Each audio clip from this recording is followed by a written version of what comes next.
Alam niyo po, gusto kong simulan ito sa isang simpleng katotohanan na madalas ay hindi po natin napapansin. Ito po yung realidad. Iba-iba talaga ang mga tao. Iba-iba yung ugali, iba-iba yung pinanggalingan, sapagkat iba-iba yung ating mga kanya-kanyang karanasan sa buhay.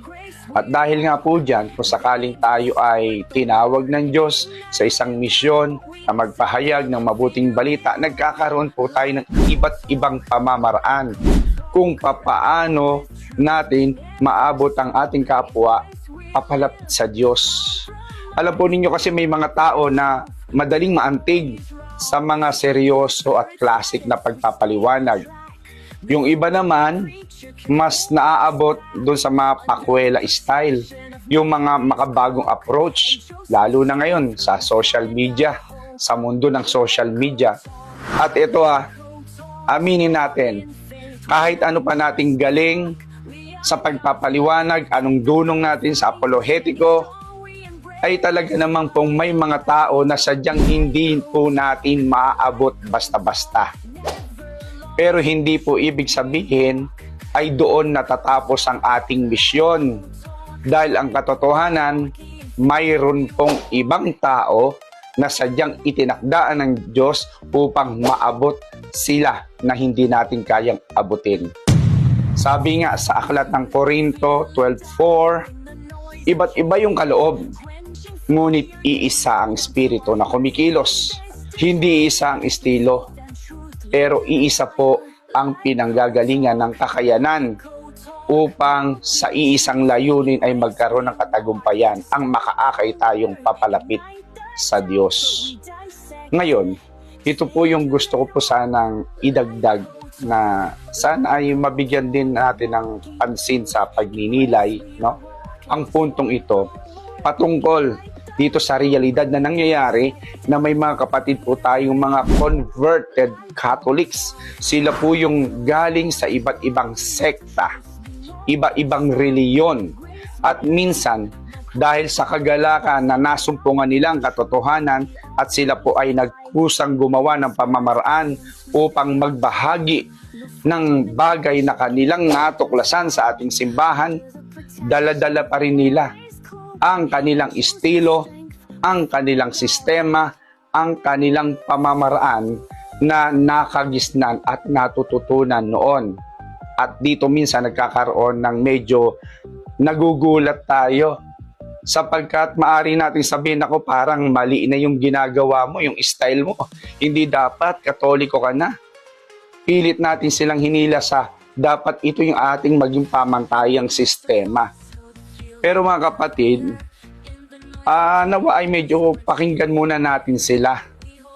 Ito po kasi yung sa tingin ko nakikita kong mabuti na huwag agad-agad natin silang sasalungatin o kokontrahin sapagkat nandoon yung init ng kanilang simbuyo ng damdamin na gustong maibahagi bilang isang naliwanagan, yung excitement, yung momentum na maibahagi din nila sa kanilang kapwa na kapatid sa pananampalataya dati upang sila'y maakay. Bakit? Kasi maaaring ito mismo ang ginagamit na pamamaraan ng Diyos upang maging tulay. Tulay para maabot yung mga dati nilang kasama. Ito yung mga taong hindi po natin talagang kayang abutin sa pamamaraan at sistema na ating ginagawa. Kaya sila yung mga nakakaintindi, yung mga converted Catholics, sila nakakaintindi at nakakaunawa sa sarili nilang lengguwahe noon. Sila yung nakakaalam ng kanilang mga mindset. Alam nila yung likaw ng bituka ng dati nilang mga kasama. Sila nakakaalam ng kanilang pinagdadaanan. Kaya sila rin po ang nakaka-relate sa mga kultura at mga galawan ng mga iyon. Kung sa pamamaraan yon ay ginagamit sila ng Diyos na makapukaw sa damdamin ng mga taong ibig nilang akayin, let it be. Kaya importante, mga kalayko, na maka-home base muna sila, makapasok muna sila sa simbahan at mailapit muna ng totoo kay Kristo. At pagkatapos nito, saka natin sama-samang pagsumikapan na palalimin ang kanilang pananampalataya sa halip na suportahan natin sila, tulungan natin sila ayon sa kanilang inaasahan, baka nagiging hadlang na tayo. Kumbaga, yung momentum nila, yung in-expect nilang tulong, yung belongingness ay hindi na nila maramdaman. Yun ang bagay na saan ay hindi natin ma-drive sa mga taong itong ipagpalagay na nating mga bago pa lang. Hindi maging dahilan na tayo pa ang siyang makapigil sa pagdanasa nilang makabalikat sa tungkulin ng bawat isa sa atin na makaakay papalapit kay Kristo. At kapag ganito po kasi ang nangyayari, ay mababawasan yung potential na possibility na mas makaakay pa tayo ng marami para sa kaharian ng ating Panginoon. Nahahadlangan tuloy yung gawain ng Diyos. Sabi nga po sa CCC 821, di ba? Tayo ay tinatawag sa fraternal charity at pagkakaisa para sa misyon. Siguro mas maganda ito na lang ating tingnan siguraduhin. Totoo ba may naaakay talaga sila? May mga nalalapit ba talaga sila kay Kristo? Nagkakaroon ba talaga ng masaganang bunga ang kanilang pamamaraan ng pagtatanim? Kung ang kasagutan sa mga ito ay tumataginting na oo, abay, doon tayo makigalak at makiisa. Sa katuwaan na nararamdaman ng kalangitan, magpuri tayo at magpasalamat sa Diyos. Kaya hingil dito, ito po sana ang aking simpleng paanyaya sa ating lahat. Patuloy tayong magkaisa sa pag-akay, magkaisa tayo sa misyon, magkaisa tayo kay Kristo. Iba-iba man ang pamamaraan, iisa pa rin ang direksyon. Ang mapapunta ang bawat kaluluwa kay Kristo at sa pangangasiwa ng kanyang itinatag na simbahan. Kaya tandaan po natin, ang hindi po nating kayang yakapin na puno, ang hindi kaya nating abutin, inaabot pilit ng Diyos sa pamamagitan ng iba. Kaya magpasalamat tayo dahil sa bawat kaluluwa na naaakay, ang panalo ay langit pa rin. Ayun lang po. Maraming salamat. Sana naintindihan at naunawaan nyo ko. Paunawa sa anumang bagay na sabi ko na maaring hindi kayo sang-ayon. Ganun pa man, to God be the glory, Veritas et Caritas. So gusto ko lang pong mag-express ng aking saloobin patungkol sa mga kapwa ko na nagpapahayag ng mabuting balita ng Ebanghelyo dito sa social media. Alam naman natin, no? Marami ang nagsasabi, nagpapalagay sa kanyang sarili na ginagamit ko yung social media para sa Diyos. Pero ang tanong nito, teka muna, gaano kaya tayo pasigurado na si Jesus yung nakikita pa rin sa atin at hindi yung ating sarili? Yon, di ba? Kasi sabi nga po sa 2 Timoteo 4:2, ipahayag ninyo ang salita, maging handa ka sa kapanahunan man o hindi kapanahunan. Ibig sabihin, maghayag ka ng mabuting balita na papanahon man o hindi. At sinabi din na humayo kayo at gawin ninyong alagad ko ang lahat ng bansa sa Mateo 28:19. With that verses, maisip natin, talagang there is really an urgency of evangelization. Kaya ako bilang Katoliko, hindi pwedeng pa-chillax lang tayo. Na papetiks-petiks. Dahil kung patuloy natin gagawin yan, patuloy na maraming may mga maling aral na kakalat. Maraming mga maling content na patuloy na sisira sa pananampalataya at nakalulungkot na makapagpapaligaw sa mga kaluluwa At tayo bilang Katolikong binyagan, lahat naman tayo ay kapwa tinawag para magsalita, hindi para manahimik, para ipahayag ang ating pananampalataya.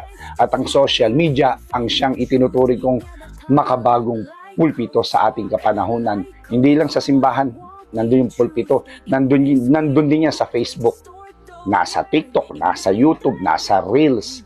Bakit kamo? Kasi dito na nagaganap ang isang makabago o modernong paraan ng pagpapahayag ng katotohanan. Kaya kung nandito ka na, ginagawa mo na, nag-share ka na ng mga message ni Lord, ay hindi na po yan aksidente.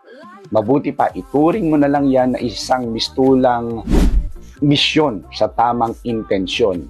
Ulitin ko misyon sa tamang intensyon. Isipin natin, bakit ba ako nagpo-post? Para sa mga views?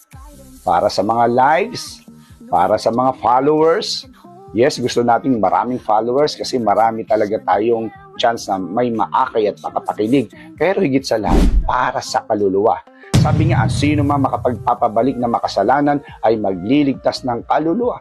Ayon yan sa Santiago 5:20. Kaya bilang paalala, tanungin natin, kailan ba ngayon hindi nagiging tama yung ating ginagawa? At dito tayo dapat maging honest. Reality, real check, real talk. Kailan ba nagiging mali ang evangelization sa social media? Ngayon, kung nakikinig ka, ay pagnilayan mo baka tayo ito. Kapag ang laman ng content natin ay hindi na si Kristo, kapag yung goal mo na ay hindi na ang kaligtasan ng iba, kundi yung pagpapatunay na ikaw na yung tama at sila ang mali. Yung ikaw ng bida at sila ay kontrabida. Kapag mas mahalaga na sa iyo ngayon, nagkakaroon ka ng self-glorification na maipanalo mo ang argumento kaysa doon sa maakay mo yung kaluluwa ng kausap mo. Kaya kung meron tayong ginagawa na daily examination of conscience, sama natin to, reality check. Tanungin natin sarili, abay, nagpo-post ba ako para ilapit talaga sila kay Kristo? O para lang maipakita at mapatunayan ko na ako ang magaling, akong may aral, ako ang edukado? Naglilinaw ba ako o nanlalamang? Insecure ba ako o hindi? Hindi namin ipinangaral ang aming sarili kundi si Jesucristo bilang Panginoon. Sabi yan sa 2 Korinto 4:5. At sabi pa sa 1 Korinto 8:1, ang kaalaman ay nagmamataas, ngunit ang pag-ibig ay nagpapatibay. The danger of pride and vanity. Ito po talaga ang pinakadelikado na hindi natin napapansin. Evangelization na may halong ego, katotohanan na ginagamit, kinakasangkapan para manakit at hindi na para magligtas. Apologetics to feel fantastic na nagiging paligsahan na, hindi na paglilingkod. So kapag ganito po ang nagiging kalagayan na kung saan ay hindi na si Kristo ang bida, sarili na natin ang siyang itinatampok, ay wag na po nating pagtakan na ang siyang maging bunga nito ay hindi na conversion but division. So magkaroon tayo ng right heart. Ano ang dapat? Iangat si Kristo at hindi ang sarili. Ipagtanggol ang katotohanan, pero may pag-ibig. Manindigan tayo lagi na may kababaang loob. Sabi nga ng ating Panginoon para siyang ating maging pattern. Matuto kayo sa akin sapagkat ako ay maamo at mapagpakumbabang puso. Mateo 11:29. So, gayahin natin siya. Mission refocus tayo mga kapatid. Hindi tayo naririto para makipagpaligsahan, para makipagbardagulan, hamakin o libakin yung kapwa regardless kung sila man ay kakampi o hindi. Nandito po tayo para magligtas. Nandito po tayo para mag-akay. Nandito po tayo para maging instrumento ng Diyos. Kaya nawa po, kung ikaw man ay may platform sa social media, Sige kapatid, I encourage you, gamitin mo ito. Kung may boses ka, hayaan mong isatinig ito na kung saan si Kristo lamang ang laging sanang ipinipintig. Kaya bilang pagtatapos, hayaan mong ipaalala ko sa inyo ang markadong verse sa lahat ng mga Catholic Faith Defender. Tandaan natin ang sinasabi sa unang Pedro 3:15. Lagi kayong maghihanda sa pagbibigay ng sagot sa sino mang humihingi ng paliwanag tungkol sa pag-asang nasa inyo. Ngunit, gawin ninyo ito ng may kaamuan at paggalang. Proteo et Ecclesia. With truth and loving kindness, like